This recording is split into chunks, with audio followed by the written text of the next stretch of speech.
नमस्कार, माझं नाव कैलास वाघमारे. मी वंचित बहुजन आघाडी सम्यक विद्यार्थी आंदोलनाचा राज्याचा प्रवक्ता आहे. आदरणीय बाळासाहेब आंबेडकरांनी जो दिल्ली जंतर मंतर या ठिकाणी नीटच्या संदर्भामध्ये जे विद्यार्थी शांततेच्या मार्गाने आपल्या हक्क अधिकारासाठी लढत होते, या विरोधामध्ये जे शासनाने त्या विद्यार्थ्यांवर लाठी हल्ला केलेला आहे, त्याच्या निषेधार्थ आज बंदचं आवाहन केलेलं आहे. नांदेडमध्ये शैक्षणिक असेल, कॉलेजेस असतील, महाविद्यालय असेल, लायब्ररी असतील, जे काही मार्केट असेल, या सगळ्यांनी शांततेच्या मार्गानं या बंदला प्रतिसाद दिलेला आहे. येणाऱ्या कालखंडामध्ये या सरकारनं एज्युकेशन मिनिस्टर असतील आणि विद्यार्थ्यावर पोलिसांनी अमानुष लाठी हल्ला केलेला आहे. या मागणीमध्ये आम्ही केंद्रीय गृहमंत्री अमित शहा यांचा देखील राजीनाम्याची मागणी करत आहोत.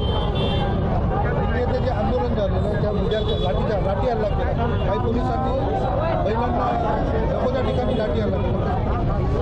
सर, दिल्ली या ठिकाणी महिला कर्मचाऱ्यांना संविधान असं सांगते की महिला असतील तर महिला पोलिसांनी अटक करावं, अरेस्ट करावं, पण या ठिकाणी पोलिसांनी अमानुषपणे महिलांना देखील मारलेलं आहे. त्यांना नको त्या ठिकाणी हात लावलेला आहे, उचललेला आहे. याच्या विरोधामध्ये सरकारनं ॲक्शन घेतली पाहिजे. सरकार जर घेत नसेल, आमचं असंही म्हणणं आहे की त्या ठिकाणी साध्या ड्रेसमध्ये चप्पल असतील, स्लीपर असतील, सिव्हिल युनिफॉर्ममध्ये जे काही लोक होते हे पोलीस कर्मचारी होते की संघाचे हस्तक होते हे शोधलं पाहिजे.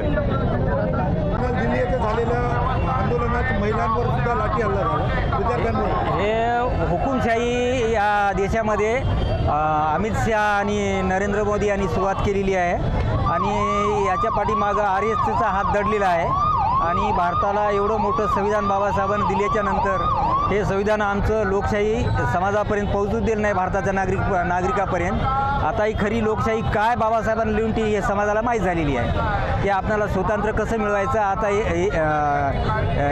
एनजीनं जे आंदोलन केलेलं आहे, या शिकलेल्या विद्यार्थ्यावर तो लाठीमार चार्ज केलेला आहे, फार धोकादायक आहे आणि आमच्या देशाला गुलाम बनवण्याची प्रवृत्ती मोदी आणि शहाने निर्माण केलेली आहे. एवढा श्रद्धांजली वाहतो सम्यक आंदोलन संघटनेतर्फे आमचे बगाटे साहेब आणि आमचे पवार साहेब. मी सम्यक आंदोलन संघटनेचा अध्यक्ष आहे. या नात्यानं या देशाला सम्यक विचारानं चालण्याची ही बाबासाहेबांना अष्टिंग मार्गानं चालण्यासाठी बौद्ध धम्म दिलेला आहे आणि हा देश धम्माच्या आणि बाबासाहेबांच्या विचारानं लोकशाहीनं चाललेला पाहिजे. नाहीतर या देशामध्ये अराजकतामातून या देशाला गुलाम बनवण्याची व्यवस्था या व्यवस्थेनं निर्माण केलेली आहे. याच्या वतीनं आम्ही सर्वजण सामील आहोत. आजच्या सम्यक आंदोलनाच्या संघटनेमार्फत आम्ही सर्वजण सामील आहोत आजच्या आंदोलनामध्ये आणि भारतातल्या सर्व जागरी जनतेने या आंदोलनामध्ये सामील व्हायला पाहिजे. जे काक्रोच पार्टी करते ते योग्य आहे. इथून जे निर्णय घेतील आणि धर्मेंद्र प्रधानचा राजीनामा घेतल्याशिवाय आंदोलन बंद होणार नाही.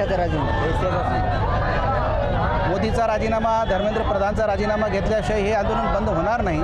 आणि सत्ताधारी पक्ष मनमानी करत आहेत, अत्याचार अन्याय चालूच आहे. एका भगिनीचा मृत्यू पण झालेला आहे आज याच्यामध्ये आणि बरेचसे विद्यार्थ्यांवर लाठीचार्ज झाला आहे. पोलिसांच्या लाठीला काही खिळे वगैरे होते लावलेले. अशा प्रकारावर पोलिसांनी लाठीचार्ज करून खूप मोठा अन्याय केलेला आहे. सर, एक छोटीशी मागणी आहे. विद्यार्थ्यांच्या परीक्षेत घोटाळा होतो आणि राजीनाम्याची मागणी विद्यार्थी करतात, पण सरकार राजीनामा घेत नाही, उलट विद्यार्थ्यांनाच मारतं. कसं बघता आपण? हे हुकुमशाही पद्धतीचं आहे सर. या हुकुमशाही संपायला पाहिजे, लोकशाही राहायला पाहिजे. लोकशाहीचा कुठंच उल्लेख नाही. लोकशाही धोक्यात आली का? हां, लोकशाही पूर्ण धोक्यामध्ये आहे सध्याच्या